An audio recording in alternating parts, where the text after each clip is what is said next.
ప్రముఖ తెలుగు జీటీవీలో ప్రసారమవుతున్నటువంటి త్రినయని సీరియల్లో తిలోత్తమ అనే నెగిటివ్ రోల్ ద్వారా మంచి గుర్తింపు తెచ్చుకున్నారు పవిత్ర జయరాం.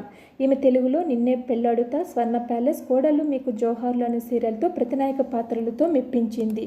ఇక స్వతహాగా కర్ణాటకకు చెందినటువంటి పవిత్ర రోబో ఫ్యామిలీ అనే కన్నడ సీరియల్ ద్వారా ఎంట్రీ ఇచ్చినప్పటికీ తెలుగులో నటించినటువంటి త్రినయని అనే సీరియల్తోనే బాగా క్లిక్ అయింది. ఇందులో తిలోత్తమగా విలనిజం పండించింది. అంతకుముందు కన్నడ సీరియల్స్ చేసిన రాని గుర్తింపు ఈ ఒక్క సీరియల్తోనే సంపాదించింది. ఇక నిన్న ఆదివారం మే 12వ తేదీన జరిగినటువంటి రోడ్డు ప్రమాదంలో పవిత్ర జయరాం మరణించారు. ఈ విషాద వార్తను ఆమె స్నేహితుడు, నటుడు చంద్రకాంత్ సోషల్ మీడియా ద్వారా వెల్లడించాడు. పవిత్ర ఇక లేదన్న విషయాన్ని ఆయన జీర్ణించుకోలేకపోతున్నాడు. పాపా, నీతో దిగిన చివరి ఫోటో ఇదేరా. నువ్వు నన్ను ఒంటరిగా వదిలేసి వెళ్ళిపోయావంటే నమ్మలేకపోతున్నాను. ఓసారి మామా అని పిలివే ప్లీజ్. నా కోసం తిరిగి వచ్చేరా అని ఎమోషనల్ పోస్టు షేర్ చేశాడు.